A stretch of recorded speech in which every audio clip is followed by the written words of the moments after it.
This video-on-demand presentation of Big Red Wrap-Up is made possible by the following sponsors.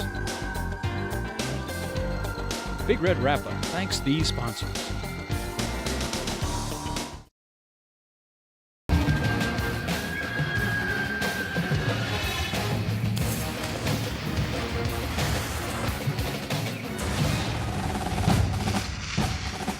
Coming up tonight on NET's Big Red Wrap-Up.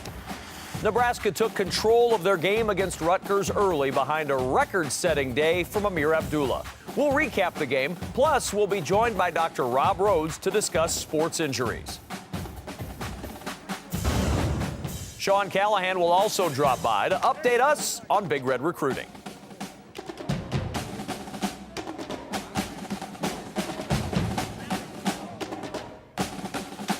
Hi, everybody. I'm Kevin Kugler, and welcome to NET's Big Red Wrap-Up. Nebraska, with a very workmanlike performance on Saturday, gets past a game Rutgers team. And as expected, the Huskers move on into the final month of the season now with a lot in front of them. Joining me, as always, Adrian Fiala and Blake Lawrence. Ameer Abdullah had a big day. Still plenty of concerns. We'll discuss those over the course of the next hour. But Nebraska got the win. They advance, and now a large month of November awaits. Absolutely, Kevin. And this is, obviously, as everybody knows, critical to what's going to happen down the road.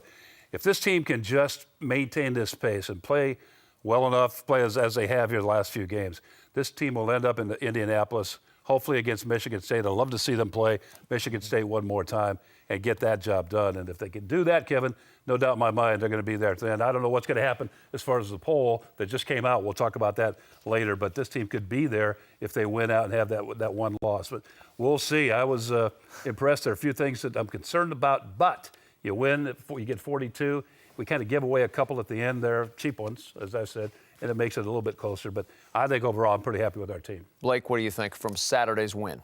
You know, I think from Saturday you can start to see a team that is developing an identity both on offense and defense. I think the one game that you have to look at this season and say you have some question marks was Michigan State and the inability for Nebraska's offense to establish that run game. But this is a month of November, which Bo Pelini has always kind of faced and not come out of alive very often. So I think that it's really important for him to have a team that has identity, that is progressing. And I think in this Rutgers game, I saw a team that's progressing, both on offensive line and defensive line. Like, I got a question for you. We both played on the defensive side. Yep. One thing that really disturbed me is when we get to a point in the game where it's pretty well under control and some of the backups and the third-team players come in, it seems to unravel a little bit. That really strikes me big time. It probably did you too when you were playing. But what do you do? How do you motivate those guys? Well, I think you have to look at these guys as the future of the program, or you have to understand that the starters on the sidelines, and they fought hard to keep that team below 20 points or below 10 points, whatever it is. And you look out and you see your backups giving up points. I mean, sure, stats and whatnot doesn't matter too much, but it's a pride thing. And I think that you have to kind of coach up on the sidelines that when you're on the field and the game's in hand, it doesn't mean you lay over. You got to practice those things that you talk about all week. As always, you're a major part of our show. We want to hear from you. Standing by in our call center, Nebraska's Phi Gamma Delta, the Fijis. They're enjoying some Valentino's pizza while they wait for you to call in with all your questions and comments. Let's put these guys to work tonight. Make them do something. Leading the charge in our call center, our NET sports intern, Josh, and we'll hear from him a little bit later on. We also want to welcome our new intern, Sean, to the NET sports family, the most responsive intern in that room, to be sure. We've still got at least 4 games left, so if you need schedule posters, we've got them. An 8x10 version's up on the website to download. Just log on to netnebraska.org, click the poster tab. You can download and print from home. Don't forget, you can also download our NET Nebraska app. Watch live streaming of our show, catch up on previous episodes, check out features and much more. Head to your app store and download the NET Nebraska app today. Abe mentioned it just moments ago. The first ever college football playoff poll came out. Here's what it looks like in your top 10. You see Nebraska not in the top 10. They're in 15th place, the second highest ranked team in the Big Ten, one notch ahead of Ohio State. Michigan State in there from the Big Ten at 8. Top 4, Mississippi State, Florida State, Auburn, and Ole Miss. Jeff Long, who's the athletic director at Arkansas, also on the selection committee, telling the media just moments ago that the separation between Ole Miss and Arkansas, basically the 4, 5, and 6 teams is, quote, paper thin. So there's not a lot of separation there. Auburn and Ole Miss play this weekend, so you know you're going to have change. We also know this is very, very early. This is akin to the rankings coming out January 27th for the NCAA tournament. It's a bracketology a month and a half away, but it now creates the discussion and gets people started thinking about the college football playoff. Are you at all encouraged, discouraged about Nebraska's place in the poll at 15? Doesn't come as much of a surprise to me. Me either, quite frankly. I think Nebraska's got a lot to prove if they're going to move up the ladder, Kevin, as we talked about a moment ago. They've really got to get the job done to finish out the regular season. And if they stumble there, wave goodbye. But if they can get the job done regular season, get to that championship game, perhaps they can get there. I don't know. There's a lot of football left to be played, even those top 4 teams. A couple of those teams are going down. Oh, sure. And maybe all of them go down. One of them this weekend, because 3 and 4 play each other. So and Mississippi State and Mississippi play against each other at the end of the season. So it's all going to change. I'm encouraged from that standpoint because there will be change. That list will be different 5 weeks from now. Does the SEC bias that Bo Pelini talked about last week, we touched on the show, does that factor in here when you see 3 of the 4 top teams from the SEC West in the poll, or is it just a reflection that the SEC West is by far the best division in college football? Blake Lawrence. Preseason rankings and the SEC bias, all that. I mean, I think a lot of these things are impacted by where these teams start the season. If you look at the beginning of the year, you're going to see a lot of these highly ranked teams that's not in the college football playoff rankings, but the AP rankings and the coaches poll from the SEC West. And so they play each other all year. And so whether they're, beating talented SEC West teams or losing to them, they're still going to look good on paper because they're just beating up on each other. So these one-loss SEC West teams may not be better than a one-loss Big Ten team or a one-loss Pac-12 team. And we'll see how that kind of plays out throughout the rest of the season. But even Ole Miss losing to a 2-loss LSU, they're still in the top 4. And so you have to understand, really what do those losses mean and how are they making these decisions? I'm excited about it. But I do think that where the season starts, and that's going to impact how these rankings kind of settle out. Alan on the Facebook page, a lot of questions already coming in about the rankings and our thoughts on them. We give you our thoughts on where Nebraska's ranked on this one. Alan says, with the way the playoff poll looks and poor media perception, is there even an outside chance that the Big Ten champion can make a 4-team playoff? I think there's a very good chance that if Michigan State wins out, and that would include a win over Ohio State, who they play in another week on November 8th. It would also include perhaps another win over Nebraska or Wisconsin, which at that point would be a top 15 or top 20 win. Based on where they are in the poll, I'd say absolutely if Michigan State wins out. And if Nebraska wins out, does Nebraska have the chance to replace them in that position? It's going to be a little tougher because Nebraska doesn't have the non-conference game, even though they lost, that Michigan State does in the loss on the road at Oregon. Yeah, you're absolutely right, Kevin. I'd go along with that 100%. The only way I think Michigan State's going to have that chance if they do what you said. Nebraska has the chance, as I said a moment ago, if they win out, but they have to win out big. They have to win out big, and the biggest one has to be against Michigan State. If that comes, they only beat us by 5 points. And it was, it was a fiasco for 3 quarters, and then we came back and almost got it done. But 5 points was the margin.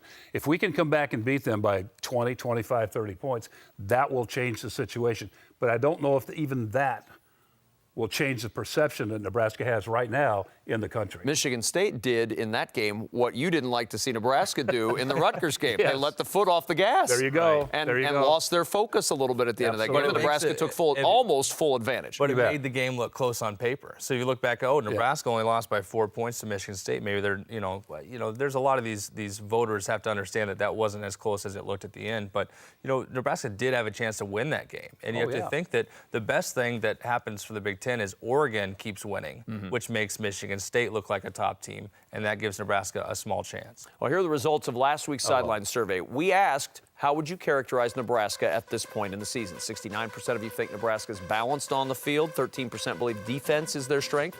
11% of you don't think any of these choices are Nebraska, and 7% of you think Nebraska is an offensive-oriented team. Here's this week's all-news sideline survey. If Nebraska's running the ball, should they keep running it? In other words, can they win this thing with being a run-dominated team? Yeah, if it's not broke, why fix it? No, mix it up, throw the ball, or are you undecided? Just go to our Facebook or Wrap Up website and cast your vote in our very unscientific sideline survey. We'll talk more about the playoff rankings as we go on through the show, but let's go to the highlights. Rutgers and Nebraska this weekend, another sun-splashed day at Memorial Stadium in Lincoln. The Huskers and Rutgers getting set to go. Tommy Armstrong Jr. getting set to go and getting set to go to the air right away. Well, not right away, early in the first quarter still. And Tommy Armstrong to the air, Jordan Westerkamp on the receiving end to the Rutgers 49-yard line. Armstrong on first down, back to the air once more. This time Kenny Bell finding some room to the outside, and Kenny Bell down to the 29-yard line. First and 15 for Nebraska at the 16-yard line. Tommy Armstrong Jr., goodbye, 16-yard touchdown run, 7-0 Nebraska. However, Rutgers would answer again. First quarter, still Rutgers. It's waning seconds. Rutgers to the air. 71 yards. Gary Nova, who'd get hurt later. Leonte Carew, there's their big play receiver. And Leonte Carew, big strider as well, as he goes all the way. 71 yards to tie it at 7. Huskers just inches away from really getting him in the backfield. Randy Gregory was there, McMullen was there, but just out of his reach. That creates a little bit of an issue downfield. They get the completion and the touchdown. Nebraska, though, right back to work. Amir Abdullah, great cut. Another little cut, and then the speed turned on by Amir Abdullah, 53 yards, 14-7. Nebraska with the lead at this point, and the Huskers trying to pull away. They'll go back to the air on their next possession. Tommy Armstrong to Jordan Westerkamp over the middle, 16 yards to the Rutgers 48-yard line. How about, I don't know, Amir Abdullah again? You could almost call this first and goal at the 48-yard line because he took it all the way in, 48 yards for the touchdown, and it's 21-7. Amir's got to trademark that cut and get upfield. He does that better than any running back in the country right now. And a guy who had a good weekend moved up in the Heisman odds as well, Amir Abdullah. Back to the air. Well, actually, on the ground, Gary Nova, 1-yard run, trying to find some running room on 3rd and 9, but Randy Gregory there to make the stop. That would be big. Federico on. Federico blocked. Rutgers blocks more kicks than anybody in college football since 2009, but it was Nebraska who comes up with the block, and then Josh Mitchell on the return of the block, and then Josh Mitchell does that, and there you go. So Tommy Armstrong, as we reach halftime with a 21-7 lead, Tommy Armstrong would reach a end zone to Sam Cotton, 28-7, then 28-10 after the field goal. And then Amir Abdullah, he's done it on the ground. How about in the return game? 76-yard return for Amir Abdullah all the way down to the Rutgers 24-yard line, setting the Huskers up in great shape here in the third quarter. Kenny Bell to the Rutgers 9, rather. And then on second and goal, Tommy Armstrong, Westerkamp, touchdown, 35-10, Nebraska with the lead.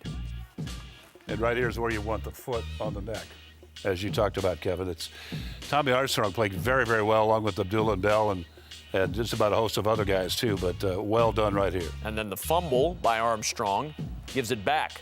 They would take advantage, they being Rutgers. Laviano on for the injured Gary Nova, down to the 12-yard line. Second and goal at the 3. Desmond Peoples gets to the outside, turns it up, gets into the end zone. 35-17, Nebraska's lead cut into a little bit by Rutgers. They still feel like they're in it. Fourth quarter, Tommy Armstrong finds Alonzo Moore, 22 yards. Moore inside the 35-yard line to the 33.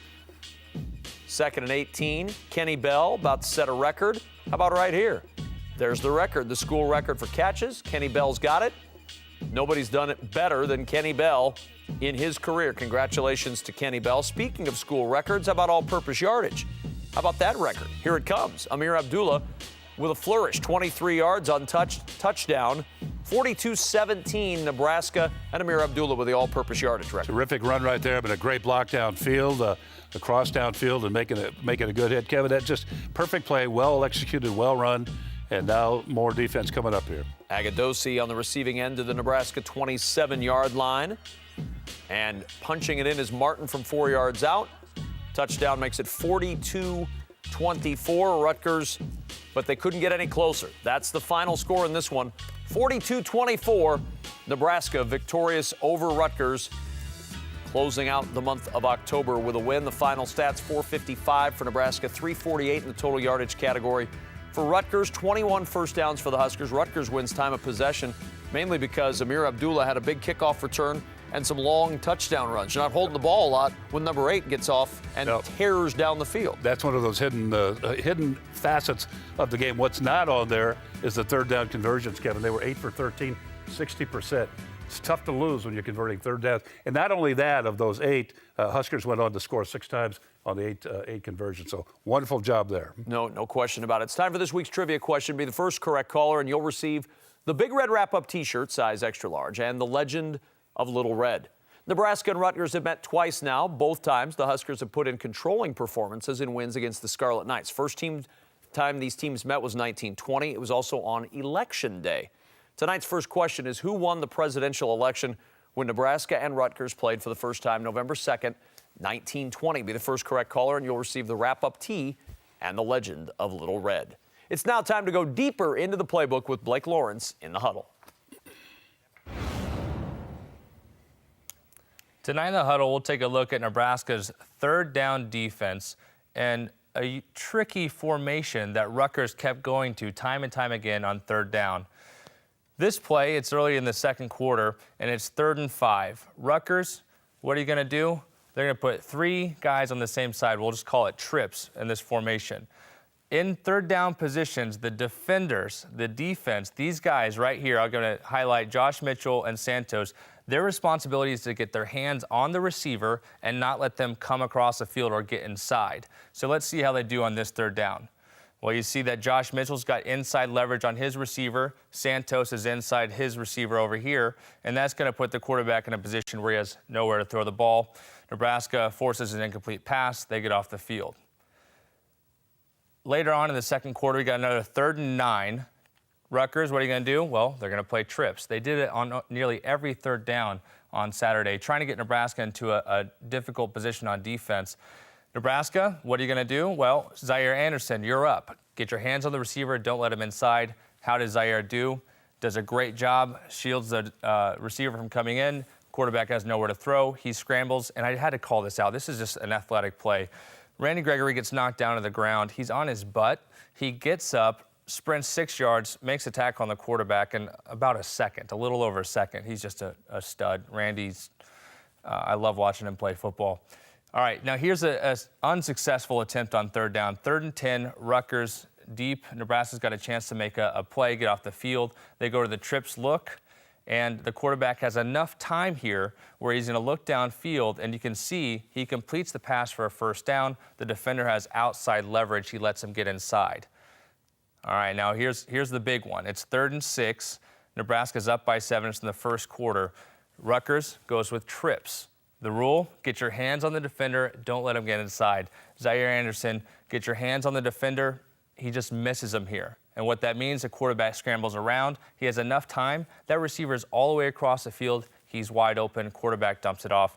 He's off to the races. And another thing I had to call out here, weren't you guys all wondering, how does Corey Cooper not make the play here? It's almost like he didn't expect him to cut back, but I'd like to see a safety make a dive at the legs and make a tackle. But third down defense, Nebraska's gotten better all year. Interesting to see Rutgers try again and again to use a different technique. Very impressive. Blake Lawrence in the huddle, breaking it down for us every week as we wind our way back on Big Red Wrap-Up. You had a lot of options, Blake, as far as plays you were going to break down on this edition of Big Red Wrap-Up. Right. I kind of expected a little different. A different play. Did you have any other options out there? This was a teaching moment. A teaching moment for you, Kevin. Well, I'll take them all. Before the show, when you said you don't know anything about football, I sat down and I said, Nebraska plays football. Yeah, that's really the sport. No, but it was interesting. If you watched I thought this was Backyard Farmer. And I'll tell you why, Aid. I think. We're in the same set. Oh, man. Go over there and do that. What did we get ourselves into here? But here's the deal. When you watch this game, every third down, they went to trips. I'm telling you, it was probably about 90% of the time. And they're doing that because they're studying up on Coach Bo's defense. And when he goes to trips, they go to they check out of most of their blitzes. and they run the same coverage. They're going to run a cover 3 or cover 4 look to the trip side. And Rutgers was trying to do that time and time again to get these mismatches. It worked one time, but yeah, that's what they're hoping. Right. If you got to get the backfield though. Get the mismatch and then hope somewhere somehow somebody's going to screw up once or twice, right, and you get it going. But it doesn't happen all that often. So. Sometimes you see things that you don't see, Kev. I wanted to see your breakdown of Josh Mitchell's. That's the one I was waiting. Josh Mitchell's that play. one, I mean, yeah. What was that all about? Here's what happened. Now break it down for us. Blake Lawrence, an extra huddle. Well, at this point, Josh, you gotta run this way, but then you gotta think about going that way, but then you gotta go back that way. But that's what they coach, right? This is a terrible breakdown. This way and that way? I wanted more insight into that. You are the huddle guy. Huddle That's it up. what we coach, though. At the end of a play, if you're getting tackled, just throw the ball over your head and just say somebody else has got to try from here. And then Josh said, I'm going to Disneyland after this. Oh, jeez, yeah. And then there were problems with the endorsement. So that's an issue. If you're at Texas, that's fine, though. Yeah, apparently so. Work it over, man. TJ wants to know, back to our playoff discussion, because that is getting a lot of discussion on both Facebook page and on Twitter. What's the best case scenario? Play Michigan State in the Big Ten championship or Ohio State and win to get a shot at the top 4? My opinion would be, if you're a Nebraska person harboring hopes of getting to a 4-game playoff or a 14 playoff, you have to see Michigan State win out. They're the highest ranked team in the Big Ten right now. Agreed. You need them to beat Ohio State, bolster their resume a little bit more, and then take your chances that you've won out. The key, though, is Nebraska's got to worry about the games they have in front of them, win the division first, get to that championship game. If they win their games in November, get to that championship game, win the Big Ten championship, that's all you can do at this point. Absolutely. Nothing more to add to that other than what I said earlier, win big. Do you think score will be a... I think so. I think we've had a couple of people asking about whether or not you think margin of victory will factor into the minds of these guys. It's not supposed to, but will it? But, everybody's got You know Barry Alvarez. Oh, yeah, I know how this works. But I'm not saying, 60-7 or something like that. I'm just saying win by, 25, 30 points, which I think I said earlier. But you can't win 10-7, Kevin. I think that one thing that Nebraska fans need to know, and I think we can all start to talk about, is if Nebraska loses a game and stumbles in November, they can still win the Big Ten championship. Mm-hmm. I know that the BCS and all that's out the window, and you're not the BCS Bulls don't exist anymore. Right. But it is out the window. Yeah, so literally they are. But if they can stumble, it's okay. They can still win the championship, but there are hopes right now because you're in week 8 and you played 8 games and you're only lost 1 game, so there's a chance. You only need to think about years past where there was absolutely no hope. Frank Solich's last year, right? There was absolutely no hope. 3 or 4 teams had to lose. They did, and we got into the national championship game. So anything can happen. So yeah, there's a chance, but it's not a good chance. Before we go to break, and I know we're going to go to break soon, but I just want to ask you guys your opinion on this. Is this a committee you'd want to be a part of? Because you're in an era of social media. Now, Tom Osborne's not on social media, so he's not getting tweeted at or Facebooked. But there are some folks who are involved in that. All you're going to get for this is scrutiny. Mm-hmm. At the end of the day, you're going to come out with 4 teams that are in the playoff. And there are going to be people across the country who are mad at you no matter what. Is it worth the hassle? I would personally love it. Okay. Yeah. Whenever you can do something to shape not only football or sports or whatever it is, but shape whatever you're doing, I think you should do it. Blake, would you be on this committee? You're big in social media. They'd find you. Yeah, they would. And I think that would be a challenge because there's so much that rides on the pride of a sports team and just these donors, these boosters, and they will do anything it takes to get an 18-year-old kid to go to their school. Now, what will they do to get their team number 4 in the college football playoff? We'll figure that out. There's going to be a 30 for 30 someday about this year's playoff or some playoff and some funky thing that happened to get to number 4. And Kevin, there's a way to handle the phone thing or the tweet thing. Just stop it. Just ignore it? Yeah, just ignore it. Stop You can't ignore it. Yes, you can. It's part of your lifeblood. No. You need it, And that's why you end up being the paranoid. Aide's already learned the joy of the block function on Twitter. Next up. Been on Twitter just a while, and it's okay, but there are better things to do. Next up, we'll tweet about, and we'll be joined by Dr. Rob Rhodes to talk about sports injuries. But as we go to break, let's enjoy some images from Nebraska's win against Rutgers, courtesy Aaron Babcock from Hale Varsity. Stay with us. We're back in a moment while Adrian blocks you on Twitter.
Yeah, Purdue is a good, they're a better team than their record show. They've been in every game they played, even against some good teams. So it's an opponent we definitely can't afford to take lightly, and they're gonna give us their best shot. So we got to be ready to go.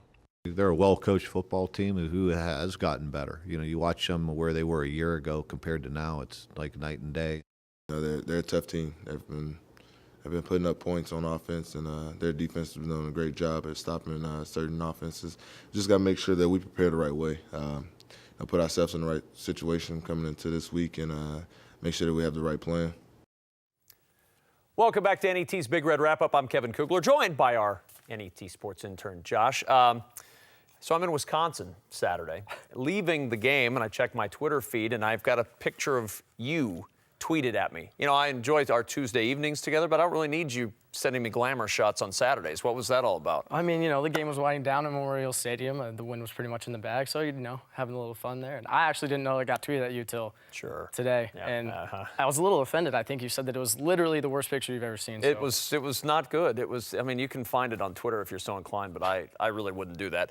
Tonight, what are we seeing on social media? Well, as probably expected, and you've mentioned already, there's an onslaught of questions about Nebraska's ranking in the college football playoff.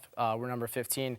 And if we can win out, what the chances are of us actually making it with the way the SEC has been up higher in the rankings. But like you also mentioned, people are saying, oh, really what Nebraska has to do is focus on winning the rest of their games, because now the itch is kind of there with 4 games left, and the way the rankings are coming out, people are getting pretty excited with the season winding down about what the Huskers can do. Yeah, you know exactly where you stand right now. Now you just have to figure out a way to move up in the polls. Absolutely. All right, Josh, thank you very much for the update. Appreciate it. No problem. Since Fresno State, DeMornay Pearsonell has shown he's a big playmaker for this Nebraska team. We recently had a chance to go one-on-one in Huskers Up Close.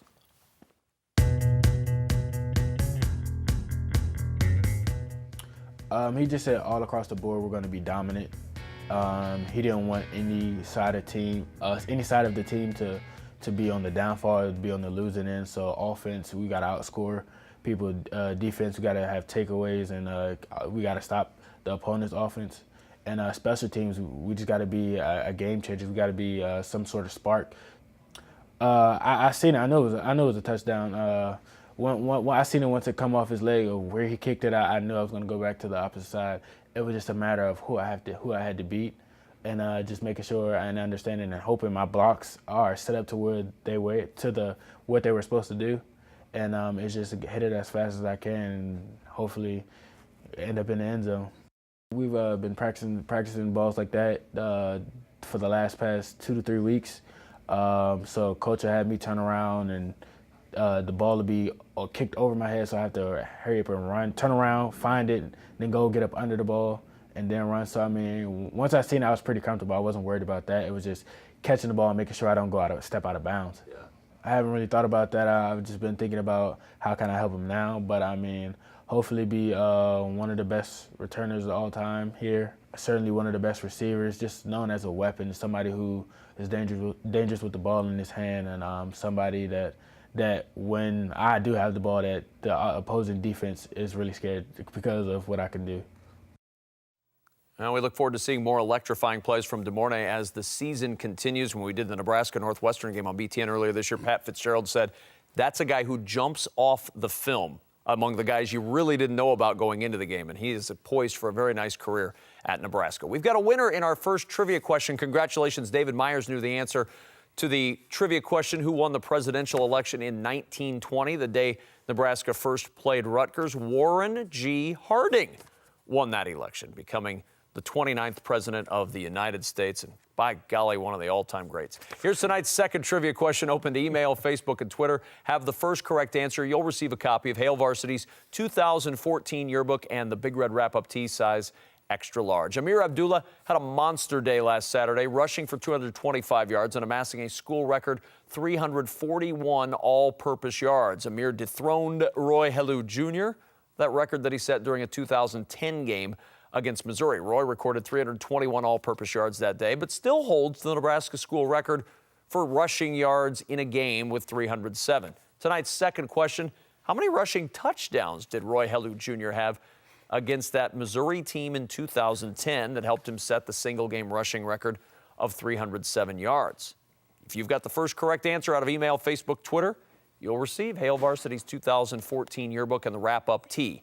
Time to welcome in our guest for tonight, Dr. Rob Rhodes. You've seen him throughout the year on Injury Replay here on Big Red Wrap-Up, and of course you've seen him before on the show. Hi.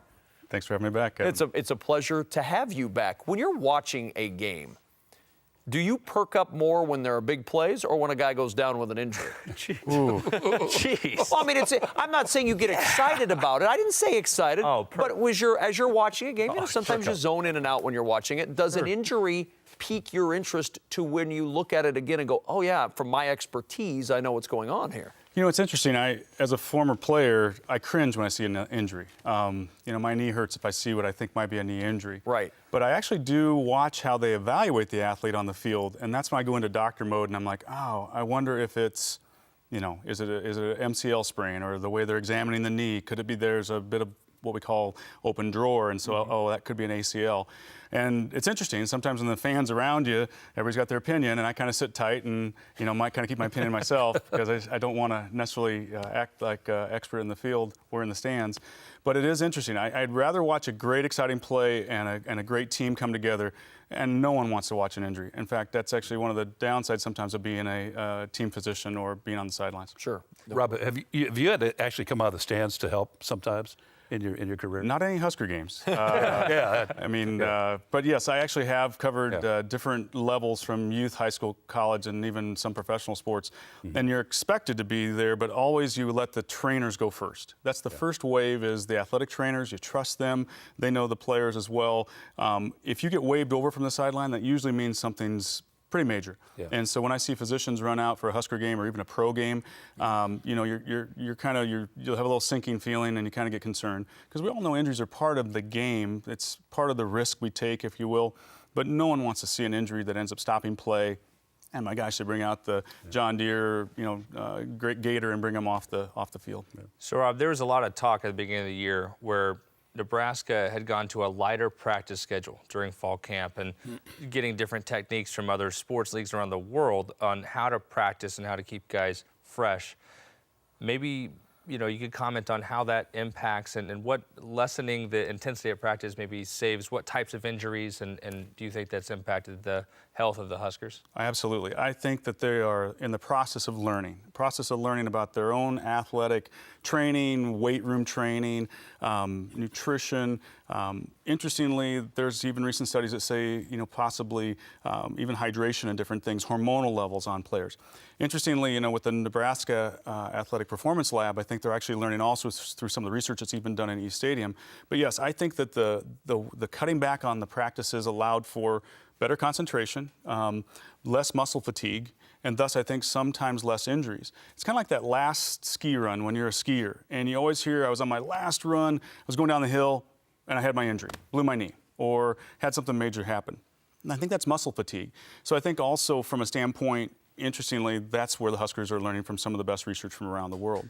Even as a physician, I caution people, there's a lot of things in medicine that we do we don't mean to, but even there's a class of antibiotics right now that I caution people if they are a routine, kickboxing or they work out or they run, play basketball, I'm not going to prescribe them this certain antibiotic because there's actually been studies that show it can increase the risk for a tendon or ligament rupture. So, we're learning as we go, and no one would ever do anything on purpose, but I don't give certain antibiotics even to patients that might be more vigorous athletes. You're talking about, obviously, some significant injuries. You're talking significant knee injuries but let's talk about one of the more common injuries, which we see maybe in every game that's played, and that's the hamstring injury. But it seems to always have the word nagging hamstring injury in front of it. It's one of the easiest it would seem to get, but it seems like it's some of the hardest to get over the course of 2 or 3 weeks. We're talking about very highly tuned athletes, and they have huge anterior quad muscles. Their front thigh muscles a lot of times are huge. And so what we look at sometimes with the injuries that happen to hamstring is that they have really strong front quad muscles, and that overcompensates and can lead to weaker hamstring. Now, actually, this graphic we're showing actually is some of the ligaments of the knee. We've been covering those these last few weeks, too, so we can talk about that as well. But hamstring injuries, I think, because they nag, is people don't realize there's 3 different kind of fibers of the hamstring, and even if one is slightly torn or as far as injury, the other 2 are vulnerable. So that's why you hear about someone that's still nagging 2, 3, 6 weeks down the line. And sometimes these hamstring injuries can take up to 3 months to heal. That was my question, because you hear that a lot, Rob. A hamstring is a very tender injury, and it just takes a little bit of a tweak and you're back to where you started. So 6 months is not uncommon? Is Well, 6 weeks is probably a little more common. Hopefully we don't have 6 months, although we have had some players that have just seen their first play. I think Brandon Riley's out now for the first time this year, and we kind of need him as a wide receiver, but he's had kind of that nagging type of injury. Yeah. Let's talk about the physics of an injury, basically the breakdown of the breakdown. How does the physics play in when you're talking injuries? You know, I'm not, Dr. Gay and football physics here, but the effect that I think I see as a fan, but also as a team doc, is that the foot-pounds of pressure that are increasing because of what these young men come in at a weight. For example, they may be 205 pounds as they come out of high school, but we beef them up to 225, 230. So if you look at just every pound that you gain equals 4 pounds of additional weight that's on your body. So for example, a 200-pound player can have over 800 pounds just on one knee. And through Saucony and Nike research, we know that runners can have 4 to 7 times their own weight on an ankle. So you add on pivoting, pushing, accelerating, and then also the force of another player, you can see how that torque or that impact affects ligaments and muscles and again, unfortunately, even bones in certain cases. But it's an amazing force that comes on that body. And then you add the twisting, if you will. Again, the structure of the muscle, the strength of the bone, testosterone, all these things have an effect on how strong a ligament can be, but there's only so much force it can take. Does that mean, Rob, we see kids, young men, developing and getting bigger and bigger and bigger? Purdue's got a kid, biggest kid in college football, 6'8", 400 pounds. Does that have to stop? Until we have an exoskeleton that we can actually put our players into and protect their joints, almost like an Iron Man, we're going to just see this, I think, continue to be a concern. Probably if we look at some of the players of the 50s and 60s, they'd be running backs. They'd be defensive backs. And at that time, they were offensive linemen. So we're seeing the physics and the acceleration of the bodies and the training and the muscle development. It's just unfortunate sometimes we don't see the body's prevention of injuries keep up with that. Yeah. It's been a rough year at the University of Michigan. We all know that. Wins and losses certainly have been a problem for Michigan. A bigger problem perhaps came with Shane Morris, their quarterback, a few weeks ago, and a concussion that was not either communicated or diagnosed correctly. He ended up back out on the field for a play or two, and it created an entire conversation where now there are medical spotters in the press box of most Big Ten games for most Big Ten teams. That's something that there's been a great emphasis on in football to try to limit the damage done from concussions, but that showed there's still some room to move. I think you hit the nail on the head, and that was a lack of communication. Whether we're talking to a parent that's dealing with their youth in a level of first impact in youth football, to a professional team, we want people that can communicate that, hey, I think they might actually have a problem with number 55. Or, in this case, the quarterback. I don't know because I didn't assess them, but we've talked about the return to play kind of state guidelines in Nebraska.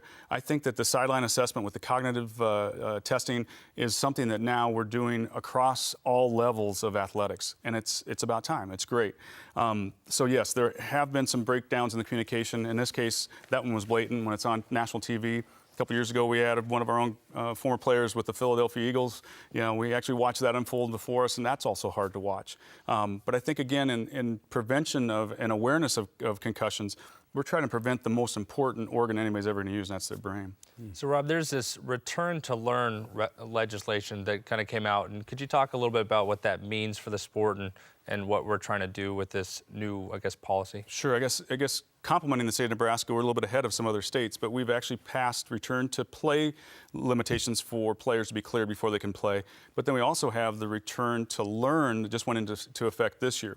So the state of Nebraska Department of Education has issued a return to learn policy, and that is actually educating teachers and coaches and players as well, that we don't want them to return to vigorous learning until they actually are cleared as well. Because that stress on the mind, the intense testing or even studying can lead to more headaches and more problems. So we've kind of adopted a term in Nebraska of return to play, return to learn. Those two together equal return to action. and activity. And so seeing that implemented, I think, is going to also help with those young student athletes who are trying to succeed in the classroom, eager to get back to the field, but we don't want to do more damage, especially with what's called the second impact syndrome. It's that we don't recover from that first head impact, that traumatic brain injury of a concussion, and then another injury happens within the healing process. We know that that can compound on a player as well. Well, next week here on NET, you'll get the chance to find out even more in the world of concussions. Concussions Heading for Change, a new documentary that premieres next week, Tuesday night, right after our show on NET1. Concussions Heading for Change. Worth a watch next Tuesday night here on NET. Let's wrap this up with a question that I know concerns a lot of sports fans. In the venue and in the discussion around concussions, is football going to be a compatible sport 10, 15, 20 years down the line with the fact that we've now we've established the baseline for concussions are not a good thing, physical sport in football? Can we still have football with concussions being as prevalent as they are? I think so, but I think it's going to have to start at a level for the next generation, which is the youth. We need to learn how to protect them. We need to learn about technology, either awareness of how a blow to the head can be detected with some type of computer chip, prevention within the helmet world. There's a lot of races right now within technology and startup companies, and they're trying to race to find out who can be that first company that can discover that. And along the lines, medicine is also doing research, some again here with Dr. Malfis on the East Campus, that is trying to figure out how do we detect and how can we chemically detect, or can we find another way of detecting brain injuries, even in the youth level? Interesting stuff. Dr. Rhodes, we always appreciate having you on. I always enjoy seeing you with the Injury Replay here on Big Red Wrap-Up. We'll see you soon. Thanks so much, guys. Up next on the Wrap-Up, Sean Callahan is here with all the latest Big Red recruiting news. And as we go to break, let's take another look at last Saturday's game against the Scarlet Knights, courtesy Aaron Babcock at Hale Varsity. We're back in just a couple of minutes.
Thanks for joining us tonight on the Wrap-Up. I'm Kevin Kugler. Be sure to vote on this week's Sideline Survey question. If Nebraska's running the ball well, should they continue with running plays? 56% say yes, 41% say no, 3% say undecided. Can you win it with a run-oriented offense? Visit our Facebook page at the Wrap-Up website and vote in our unscientific poll. Time now to welcome Sean Callahan from Husker Online. Hi, Sean. Hey, guys.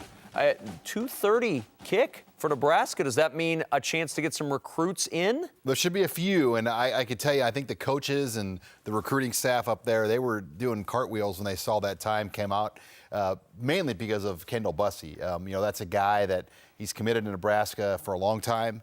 He's been up here several times, but he's yet to make a home game.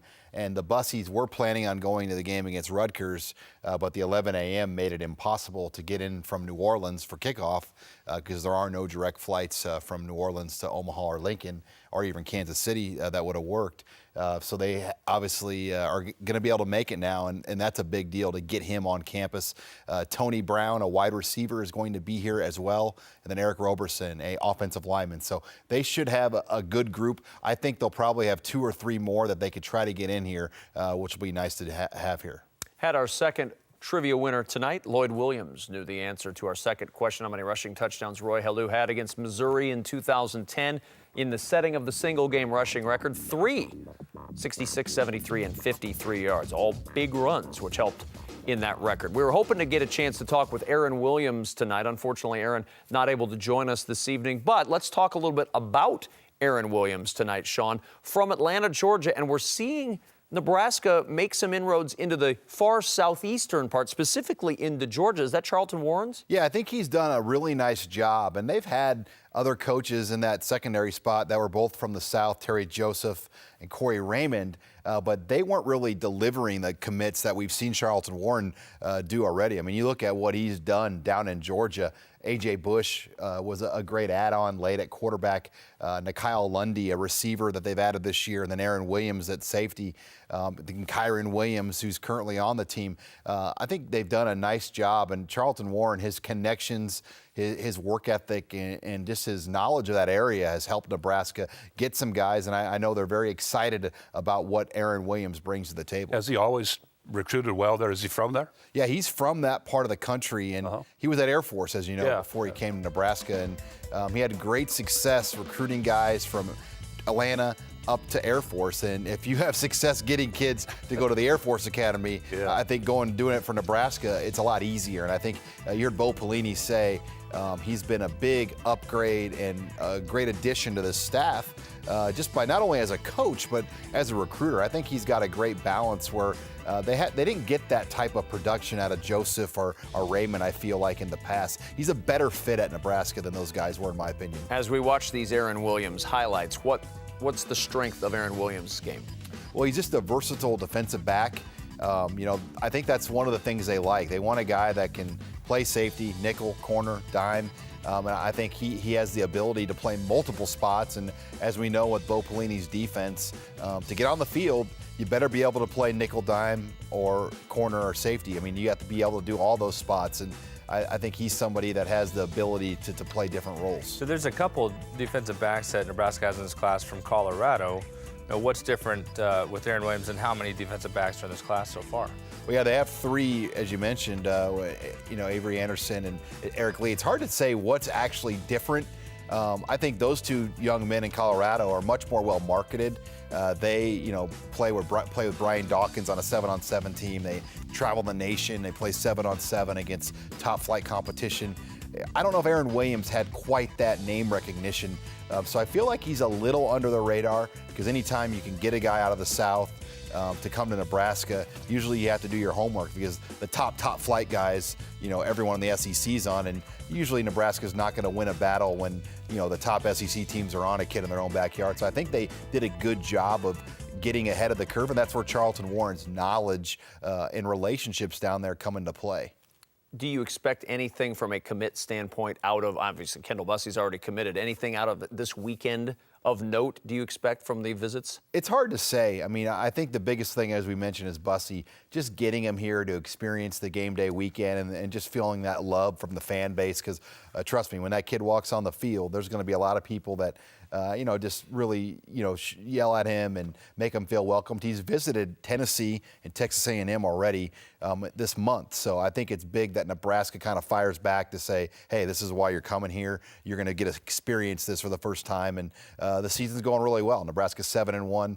Pretty good chance they're going to be 8-1 after Saturday. I think the timing of the visit is great. Sean, we all know about the success, obviously, going on in the SEC. I was talking to a former head coach here a while back, and he's from Mississippi. And he thinks that Mississippi and Alabama and a little bit of either side of those two places really have the best football players in the country. Is that something that you would agree with, or on the edge of that? Or what's your thought? You see the data of NFL draft guys per capita, and Mississippi is always up there. So is Georgia. I don't know about Alabama. They have a lot of talented players there, but yeah, you're right. I mean, and the Mississippi has that JUCO system down there, and that's something I think that's helped those two Mississippi programs get players, because it allows them to develop 1 or 2 years in the JUCO before they go into the state school, and they have kind of first run at those players. And I think that's a big factor in getting those programs where they've been. Let's come back in state and talk about an in-state recruit. Brian Arp from Kearney, Nebraska is our focus tonight. Yeah, looking at Brian Arp, he's a big physical lineman from Kearney, also one of the top shot put throwers in the state of Nebraska. 6'3", 265. He's committed to Frank Solich at Ohio. And Ohio has come in and recruited Kearney. We know Noah Keller was from Kearney. He went there. They recruited Brett Maher, but Maher ended up walking on to Nebraska. And then Brian Arp now, he was offered by a few of the Dakota teams. And then, Wyoming looked at him, but Ohio came in with an offer, and he made the commitment there right in the summertime. I think he wanted to get it done with and make up his mind at that point. And he's a guy that could play on the offensive line. I think he's probably a defensive tackle or a guard. It just depends on kind of where Coach Solich and Jimmy Burrow, the defensive coordinator there who recruited him, kind of want to put him in the future. So this is a kind of guy that he's 265, and Solich, I don't know his defensive schemes. Does he get these guys real big on the interior line, or does he want them to be quick on the inside? I would say more on the quick side. And Brian's a guy that broke his leg as a sophomore. He suffered a major injury, bounced back from it with a good junior season, and I think he plays basketball as well. He's a guy that is just an all-around good athlete that plays multiple sports, and that's something a lot of coaches like to see. Sean, we talked earlier in the show about the college football playoff rankings that came out for the first time today. Nebraska comes in number 15 in the initial rankings. Do coaches utilize these rankings like they do everything else in the world of recruiting? Will they send out a blast that says we're a top 15 team in the playoff rankings? I think maybe not necessarily a mailer, some schools will, but it's social media for sure. I think it's something that you could put on Twitter, you could put on your Instagram or Facebook. But yeah, right, especially if you're in the SEC and you've got all those teams ranked, 4 in the top 6? Right, if you're an SEC East team, you're maybe not bragging as much. In the West, look what we do. But in the East, maybe you're keeping a little lower key. But yeah, no, I think you're right. I mean, I do think that's something that you want to put out to recruits and show them where things are at. A lot's going to change, though, as we know. Those teams are all going to play each other, and I think that's going to shake itself out, where Nebraska has a real opportunity, I think, to move up in that top 10 if they just keep winning. I mean, that's what it comes down to. You just got to win every week, and you're going to move up a couple spots. I know it's too early to assess the polls today with recruits, but in the past year or two, have the polls affected where these kids may or may not go, or what they say, or how they think about a school? I mean, there's no doubt. I think it plays a factor. I think the biggest thing is how you finish a season. If you finish with momentum, that momentum usually carries over into recruiting. If you finish on a 2 or 3 game losing streak, and we've seen that happen in Nebraska a few times, sometimes it's tough to have that momentum to close your class and then start your next class. This is the first time I feel like Nebraska's got a lot of momentum with their previous class, and the one for next year it's well going. And if they can just keep winning and say go 11-1, I think that's going to go a long way. I think from an outsider's perspective, or going through it, I think that you can live and die by the polls, and you can live and die by the coaches in recruiting, because there's a couple things that don't stay the same. You'll never have the same coach that recruited you. You just won't. As a position coach, you're probably going to have a different one, because they're going to keep progressing. And then, as the polls go up and down, you're going to have some recruits sway left or right. So Nebraska as a core, they can talk about tradition and academics and all those sort of things. I mean, do you see that as what they preach and what's getting these recruits there? Yeah, I mean, I think it's a culmination of everything. I mean, I don't think it's just one of those things. I think it's a mixture of about everything you just said. All right, Sean. Nebraska welcomes the Purdue Boilermakers to Lincoln for the first time on Saturday. For a preview of that game and our predictions, head over to our Facebook page or the Wrap-Up website and click the prediction. Adrian, Blake, and I will tell you exactly what to expect on Saturday. Nebraska-Purdue, 2:30 kickoff on ABC. Next Tuesday, we'll have a recap of the Purdue game. Lane Grindle from the Husker Sports Network will join us 7 o'clock Central Time. Also, next week, as we mentioned, learn more about the work the state of Nebraska is doing to help educate and prevent sports-related concussions in the new NET Sports documentary, Concussions Heading for Change, following our show next week, November 4th, 8 p.m. Central on NET1. That's a local NET Sports production. Once again, our great crew putting that together. That's not a national PBS show. That's a local show focusing on local issues that matter to you, as we always do here on NET Sports. Thanks tonight to Sean Callahan, as always, for joining us. And thank you to Dr. Rob Rhodes for joining us and helping us promote our show for next week as well. Thanks to Josh and the boys in the Wrap-Up Call Center for all of their help tonight. And now, for Adrian and Blake, I'm Kevin Kugler. We'll see you right back here next Tuesday night on NET's Big Red Wrap-Up. Good night, everybody.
This video on demand presentation of Big Red Wrap Up is made possible by the following sponsors. Big Red Wrap Up thanks these sponsors.